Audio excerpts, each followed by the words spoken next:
जो हमारे गांव में बहुत लोग आप मारे गए हैं, हमारी बिरादरी के बहुत ज़्यादा लोग हमारे पे भी हमला किया है। हमारे भी जिस तरह से हमला किया, हम भी अपने बच्चों को लेकर ईख में कूद गए। ईख में कूद कर हम यहाँ रात के 2 बजे हमला किया हमारे पास। हम सुबह से वहाँ से बगरे के रास्ते में हम जा चुके हैं वहाँ पर। फिर हमें पुलिस ने हमें छोड़ दिए। जैसा हम निकल गए तो आग साथ के साथ ही हमारे घर में आग दे दी।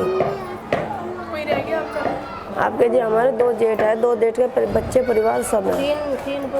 20 लोग की लाश अभी मिल चुकी है कुटबे गांव की, और बाकी लोग 200 लोग लापता हैं। कोई पता नहीं कहाँ पे गए कहाँ पे नहीं गए। क्यों नहर रहेगी, मार के नहर में गिर दिए, कहीं दूर गिर दिए, सड़ने लग रही लाश, कोई पता नहीं, कोई खबर नहीं। अभी 3 लाख रुपए घर में रखे थे हमारे जूतों की सैर के लिए। 8 तारीख में हमें बाहर जाना था इन्हें, तो वहीं से 7 तारीख में रात को हमला हुआ हमारे साथ में। सब वहीं रखे रहा हमारा, ना कोई चीज़ ना कोई कुछ नहीं लेकर आए, हम सब वहीं रखा हमारा। हमारे गांव में कुछ लड़कों ने पहले कभी ऐसा नहीं हुआ था कि गांव में कोई फिजा बिगड़ती, ना ये ऐसा कोई लग रहा था। गांव में लड़कों ने आपस में कोई मीटिंग करी। हमारे गांव के बाहर 8-10 घर हैं, सबको रात को घेर लिया। ईख में तीनों मतलब पीछे हमारे जंगल है, जंगल में तीनों साइड से हमको घेर लिया। रात को उन्होंने बोला ये सब लोग लिकड़ के भागेंगे, इनको काटेंगे। लेकिन वो रात को हमला नहीं करे। जैसे उन्होंने हमला करने की कोशिश करी, हमने दरोगा को फ़ोन किया। दरोगा ने बोला है ये तुम अफवाह फैला रहे हो, वहाँ कुछ नहीं है, बकवास मत करो, आराम से लेट जाओ। ऊपर से फिर जब एसओ को फ़ोन किया तो एसओ ने बोला थाने में कांस्टेबल नहीं है, और यहाँ जब आएगा तो देखेंगे, सब गांव में लगे हैं, मामला इतना ख़राब है और जगह कोई कहीं जा रहा है, तुम साले तब सब अफवाह फैलाते हो, यहाँ होता कुछ है नहीं और तुम अफवाह फैलाते रहते हो।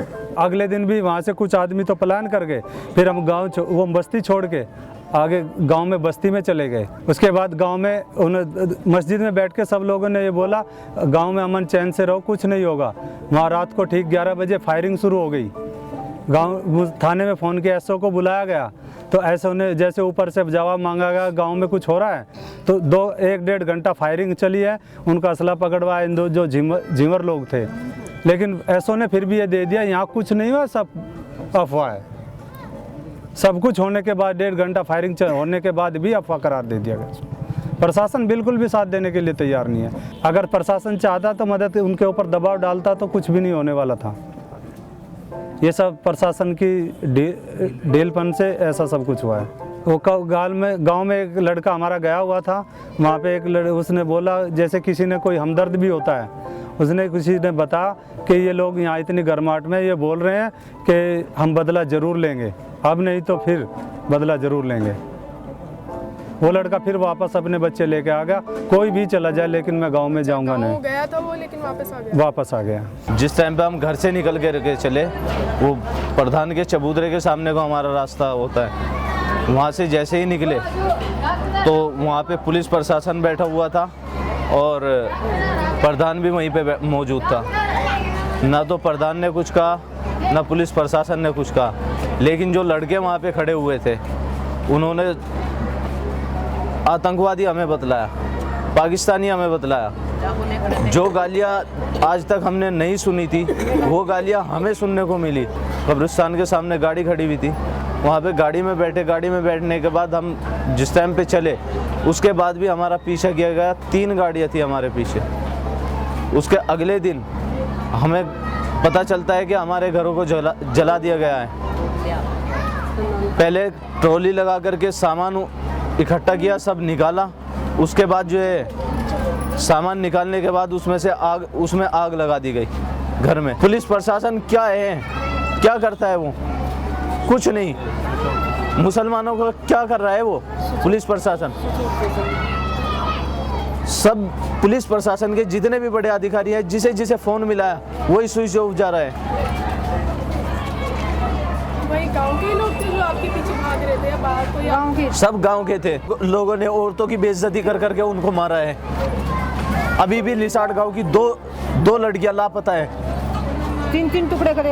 अगर कहीं प्रशासन है तो ढूंढ करके लाइए ना उनको। लड़कों को नुका हमसे अलग करके हम यहाँ बैठे, इनका काम कर दो, मिलता है। अच्छा, मेरे लड़के को खुद पकड़ लिया था, कट्टे ले रहे, चाकू ले रहे, बचका उनके बीच में से। और ये कह रहे हैं तुम जाओ ना, हम तुम्हारे साथ हैं। लड़की का घर के अंदर साथ है, मेरी लड़की का देश का सामान घर के अंदर था, सब लूट पाट करके और आग लगा दी घर के अंदर। लेकिन हम तो बिल्कुल सही कुछ नहीं कहा, पीछा मुड़कर देखा भी नहीं, भागते रहे। पूरे इंडिया से, पूरे भारत से मेरे को सिर्फ एक सवाल करना है, क्या मैं हिंदुस्तानी नहीं हूँ? वे लोग कहाँ पैदा हुए जिन्हें मारा गया इतनी बेरहमी से? पुलिस प्रशासन के लोग यहाँ पे पैदा नहीं हुए? क्या मैं ही एक आतंकवादी हूँ? क्या ये रिसाड़ गांव के या जो मुस्लिम भाइयों पे आफत आ रही है, क्या वो ही आतंकवादी हैं? क्या उन्हीं को आतंकवादी कहा जाता है? हिंदू मुस्लिम सिख ईसाई का नारा है, ठीक है, फिर भी देशद्रोही की बात हो रही है, फिर आतंकवादी बताए जा रहे हैं। अगर ये आप मान रहे हैं कि हिंदू मुस्लिम सिख ईसाई आपस में है भाई भाई, अगर भाई भाई हैं तो फिर ये भाई के गले पे छुरी क्यों चलाई गई? हमारे आदमी हमारे से बिछड़े हुए हैं जी, हमें पता नहीं है किधर, न हमारे बच्चों का पता जी, 2 का, न हमारी माँ जी का पता कहाँ है कहाँ नहीं। आप कैसे आई हैं? हम तो दोनों बहन थे जी, दोनों बहन निकल कर चलिए। जब गांव में कोई नहीं रहा, फिर उन्हें देख हम दोनों बहन रास्ते में मिल के हम दोनों बहन इंको इंक चली आए जी वहाँ से।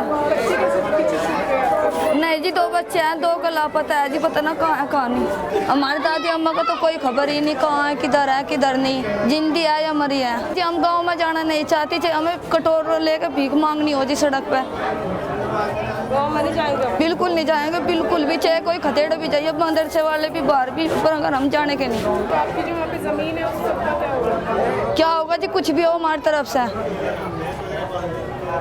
जब हम जाना चाहते ही नहीं जी, हमारी तरफ से कुछ भी हो मत तो यहाँ दिलवा दो जी, जो कुछ मिलता हो, जो कुछ होता हो। जमीन है जी, 3 जगह प्लॉट है जी, बकरी बच्चे है, सब कुछ है जी हमारा। जान प्यारी, इज्जत प्यारी जी, सब तो ज़्यादा तो।